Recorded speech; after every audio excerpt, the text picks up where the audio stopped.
letter from the Gantry. As always, thanks Neil. There have been 62 different stadia used by 51 clubs since the inception of the Premier League, which is now in its 34th season. I've been very fortunate to have been selected down the years to commentate from all of them. In fact, there have been more than 62 Gantries with clubs like Chelsea, Blackburn and most recently Luton switching their broadcast platforms to opposite sides. I completed the set recently with a debut at Everton's brand new home, the Hill Dickinson Stadium, constructed on the site of the old Bramley Moor dock, where the River Mersey flows out to the Irish Sea. As I commentated on the final game at the Toffees' historic former ground, Goodison Park, their iconic home for 133 years, I was hoping for such an assignment, and Premier League Productions kindly gave me the opportunity for the game against Crystal Palace. It didn't disappoint. The first impressions are pure 21st century and maybe beyond. The structure from a distance is mightily impressive, space age style, and a huge contrast to the neighbouring streets and buildings which reek of dockland history. I found that contrast working both ways, combining admiring the eye-catching structure of the stadium with a wish to know more about the city of Liverpool, when it was one of the biggest and busiest ports in the world.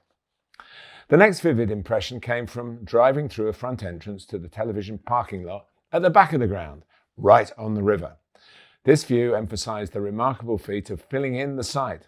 Holding back the Mersey must have taken some remarkable feats of engineering. The day of the match against Palace coincided with the tail end of Storm Amy. The water was angry. It added a spectacular sense of drama without threatening, I'm glad to say, the rock-solid safety of the new build. Neither of these vistas are available from the Gantry, where you look out onto a proper football stadium. Getting to the Gantry is a far cry from the notorious tricky route at Goodison Park.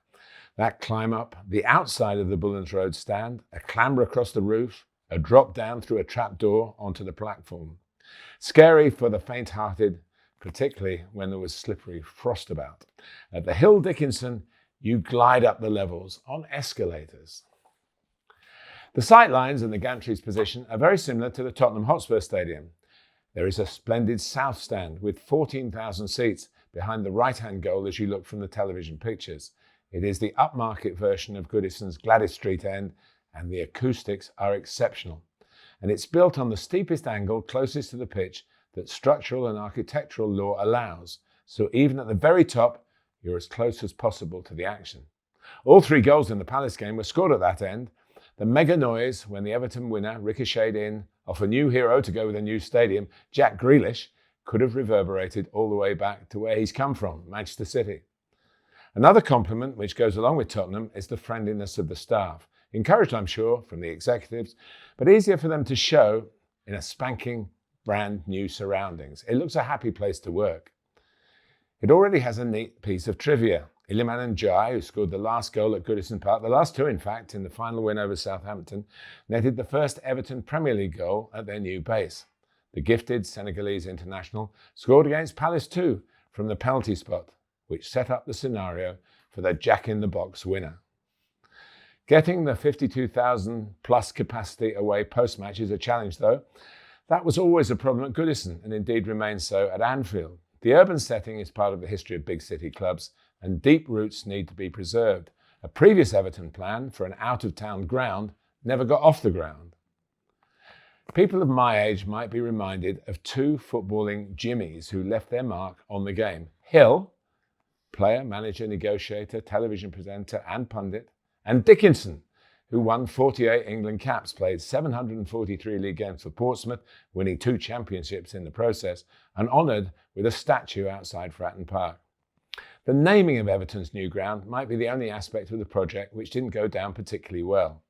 However, sponsorship is essential for the football industry, and well done to Hill Dickinson, an international commercial law firm based in Liverpool, for stepping up when the ground naming rights were available. I hope they don't mind my, albeit very tenuous connection to football's past, as they give considerable financial backing to Everton's future. And don't forget, you can read Martin's letters on our Substack site, substack.com, under the title The Joy of Football, and my angry musings in there, which are very rarely joyful and are normally joyless. Right. He's accurate, I'm afraid. Substack. You can, of course, subscribe to the podcast, and you can get closer to us by getting it on the Patreon. But let's not talk anymore because we've taken up enough of your time already. From Jay, from Martin, it's Goodbye. goodbye.